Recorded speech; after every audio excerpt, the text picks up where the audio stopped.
Assalamualaikum warahmatullahi wabarakatuh. Selamat siang. Jadi hari ini kita masuk ke dalam praktikum materi selanjutnya, yaitu kita menggunakan instrumen kromatografi gas. Baik, sebelum kita mempelajari lebih lanjut, saya akan membahas beberapa pengantar untuk kalian bisa memahami atau dapat mengerjakan persoalan-persoalan nanti yang saya berikan beberapa kasus untuk minggu depan. Saya yakin kalian sudah dijelaskan di teori untuk kromatografi gas, tetapi tidak ada salahnya kalau kalian memahaminya lebih banyak lagi. Namun yang saya sampaikan di sini hanya sedikit atau hanya singkat. Jadi apabila masih ada yang ingin ditanyakan, kalian bisa komen di kolom komen. Oke, jadi sudah dijelaskan minggu-minggu kemarin bahwa kromatografi itu bisa digunakan sebagai metode preparatif ataupun digunakan sebagai metode analisis.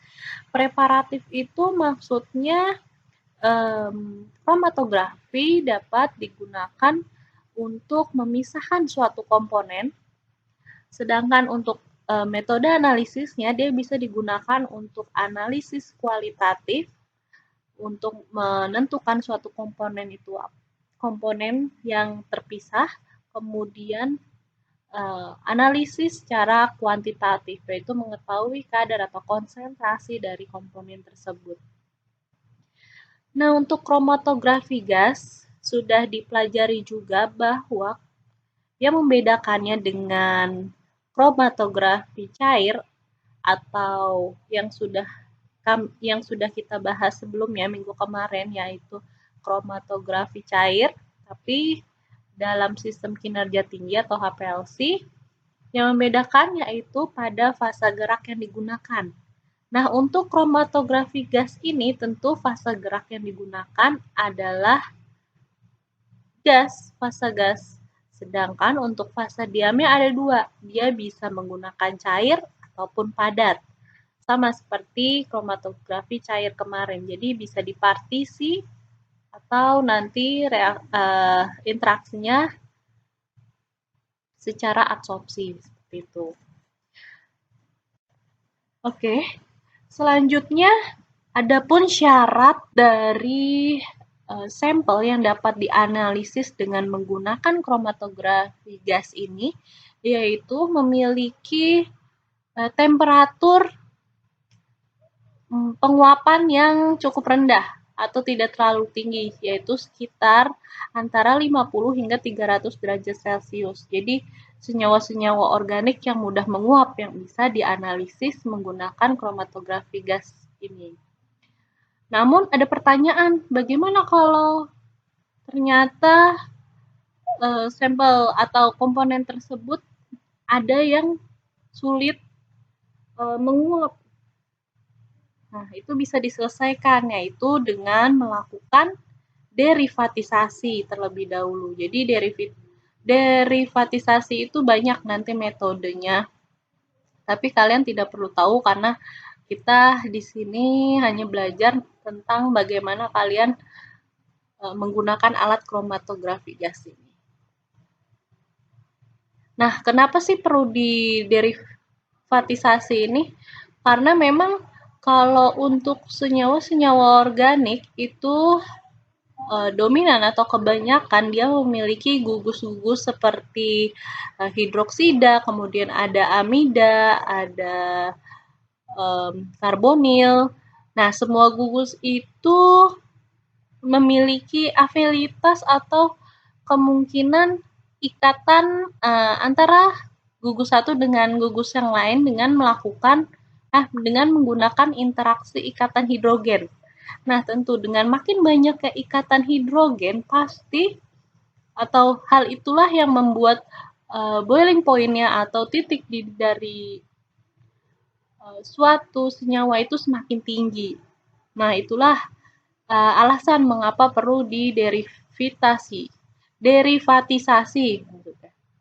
Nah, itu banyak reaksi-reaksinya, bisa menggunakan metode sililasi, kemudian ada juga alkilasi, dan satu lagi ada asilasi. Nah, itu kalian bisa pelajari satu persatu seperti apa bedanya. Oke, di sini ada gambar dikatakan bahwa faktor-faktor yang mempengaruhi pemisahan apa saja. Ternyata di sini ada internal diameter. Jadi ini lebih ke dalam kolomnya yang digunakan. Internal diameter ini merupakan diameter dari kolom itu sendiri, kemudian fasa diam yang digunakan dan ketebalannya seperti apa, kemudian ada panjangnya, dan faktor di luar kolom ini yaitu yang pertama ada temperatur, kemudian ada gas pembawanya. Gas pembawanya tipenya apa? Nanti ada 3 macam di sini. Ada hidrogen, helium, dan nitrogen. Nah, berdasarkan kurva atau ketentuan menurut Van der Waals, kalian bisa menggunakan fase gerak berupa 3 gas ini dengan kecepatan sebagai berikut. Kenapa dipilih dengan kecepatan hidrogen pada kecepatan 40-50 cm per second, helium 25-35 cm per second, dan nitrogen 10-15 cm per second. Hal ini berasal dari plot yang telah dibuat menurut persamaan Van der Waals. Jadi di sini ada persamaan. Nah, itu harusnya dibahas di teori apa saja persamaan dari Van der Waals itu. Nah, persamaan tersebut akan menghasilkan kurva seperti ini. Nah, kecepatan alir yang diperbolehkan untuk gas tertentu ini dilihat dari sini. Misalnya untuk hidrogen. Hidrogen kenapa dipilih 40-50? Hal itu karena pada skala 40-50 cm per second ini kurva mengalami linearitas yang cukup baik di sini. Kemudian helium dia dipilih di sekitar ini. Kita cek benar tidak? 25-35. Ya, betul, di daerah sini. Kemudian untuk nitrogen dipilih sangat cepat, yaitu 10-15 cm per second. Jadi pemilihan kecepatan alirnya tidak sembarangan, tetapi karena sudah adanya percobaan atau persamaan diturunkan menurut persamaan Van der Waals. Nah, biasanya gas pembawa yang sering digunakan yaitu gas hidrogen dibandingkan dengan helium dan nitrogen.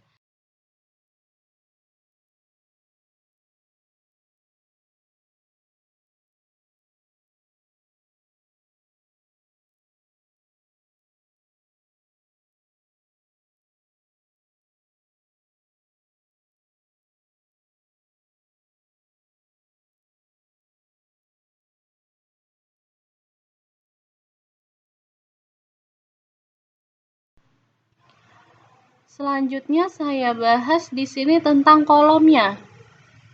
Jadi sebenarnya ini kolom di kromatografi gas maupun kromatografi cair seperti HPLC hampir sama. Di sini ada dua tipe jenis. Yang pertama itu ada P column. Di sini terlihat bahwa ada pori-pori di antara bulir-bulir fase diam yang digunakan. Sedangkan yang model yang kedua yaitu Wall-Coat Open Tubular Column atau WCOT. Nah, di sini bentuknya berlapis-lapis, yaitu di sini ada lapisan fuse silikanya, kemudian yang di dalam baru fase diam yang digunakan. Nah, mana yang lebih banyak digunakan? Ternyata yang lebih banyak digunakan yaitu WCOT di sini. Karena memang kestabilannya lebih baik dibandingkan efek kalem karena di sini pori-porinya dibuat seragam, berbeda halnya dengan menggunakan P kalem.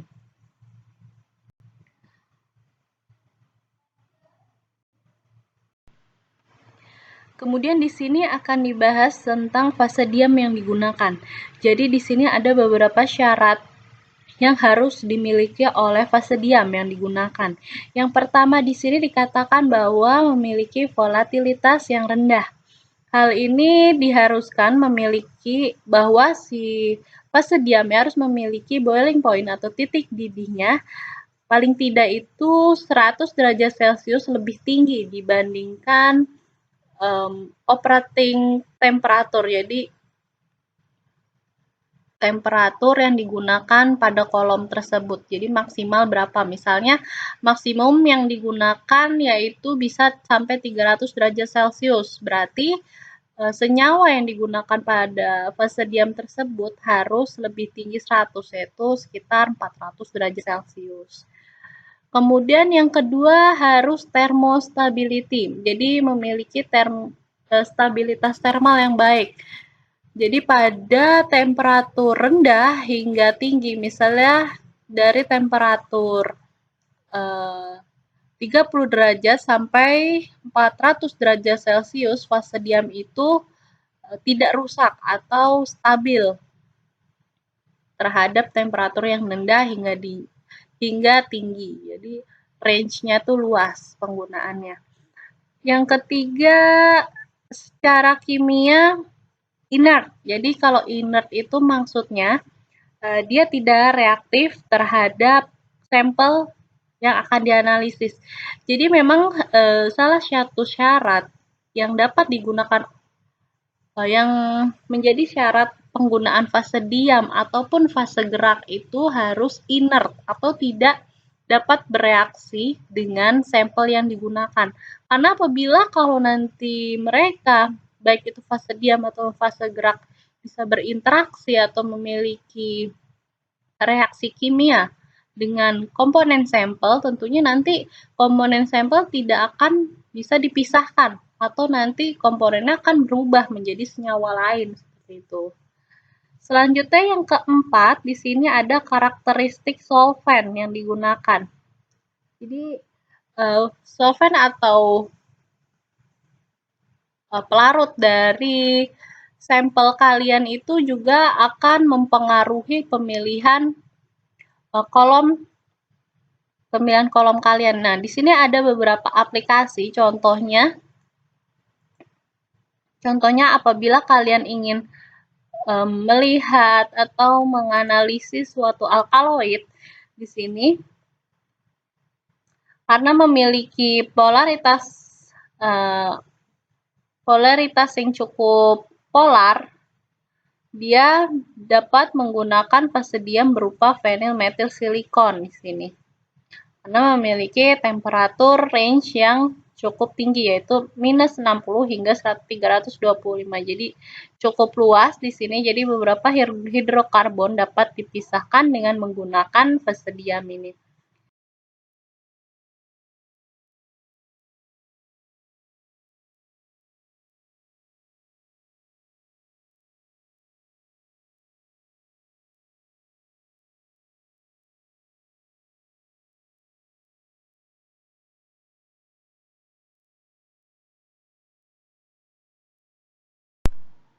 Kemudian ini ada contoh kromatogram yang dihasilkan dari kromatografi gas, sama dari kromatografi cair atau HPLC yang kemarin, bahwa sumbu X-nya itu akan ditepati oleh waktu retensi tiap komponen. Jadi makin besar waktu retensinya, berarti dia afinitas atau kekuatan terikat atau berinteraksinya dengan fase diam lebih besar, sehingga dia akan semakin lama keluar. Sedangkan untuk sumbu Y-nya di sini kelimpahannya.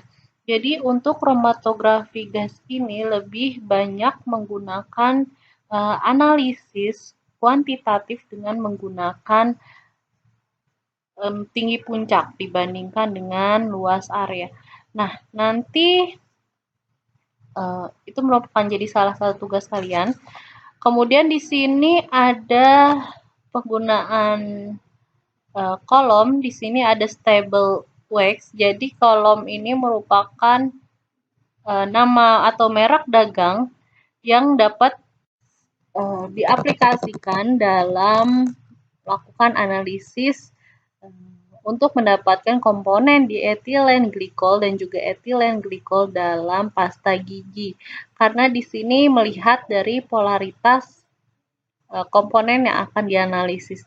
Ternyata dengan kita tentunya dengan membandingkan standar sehingga standar-standarnya sudah diketahui waktu retensinya keluar pada menit keberapa, sehingga di sini dapat ditetapkan bahwa untuk waktu retensi 6,37 di sini dimiliki oleh propandiol. Sedangkan untuk etilen glikol dan juga dietilen glikol itu berada 6,74 dan juga 10,38. Ternyata di dalam pasta giginya mengandung dietilen glikol dan juga etilen glikol. Nah, untuk jumlahnya kalian harus menggunakan beberapa metode untuk melakukan analisis kuantitatif. Seperti itu. Nah, untuk tugas kalian bisa kerjakan dengan membentuk kelompok. Nanti saya berikan instruksi di kolom tugas. Nanti akan saya bahas sebenarnya apa saja analisis kualitatif dan juga kuantitatif yang bisa kalian aplikasikan pada beberapa aplikasi. Jadi untuk kromatografi gas ini banyak aplikasinya itu di bidang energi karena bisa melakukan analisis dari beberapa minyak bumi, kemudian tentunya dengan hasil fraksinasi pada rantai karbon tertentu. Selanjutnya juga ada aplikasi terhadap toksisitas karena adanya residu pestisida dari dalam bidang pertanian. Kemudian di sini yang saya cantumkan aplikasi tentunya dalam bidang farmasi untuk melihat kandungan-kandungan obat-obat apa saja yang bisa kalian analisis. Misalnya dalam sampel yang sangat kecil gitu. Misalnya sampelnya dari urin, tentunya kalian sampel urin tersebut kan kecil, tapi bagaimana caranya kalian bisa menganalisis beberapa komponen ini tentunya dengan metode tertentu supaya kalian bisa membaca hasil pemisahannya dan juga kuantitas yang diperoleh seperti itu. Jadi tentunya nanti sistemnya harus kalian ketahui mulai dari tadi apa saja ada pemilihan fase diamnya. Jadi fase diamnya harus sesuai karena di sana ada prinsip like dissolve like seperti itu. Kemudian selain itu ada panjang kolom, terus ada temperatur yang digunakan, ada laju alir gas membawanya seperti itu. Baik, terima kasih atas perhatiannya. Minggu depan saya lanjutkan lagi untuk penjelasan dalam teknik analisisnya. Tetapi sebelumnya kalian bisa kerjakan tugas yang saya berikan. Saya akhiri sampai di sini. Wassalamualaikum warahmatullahi wabarakatuh.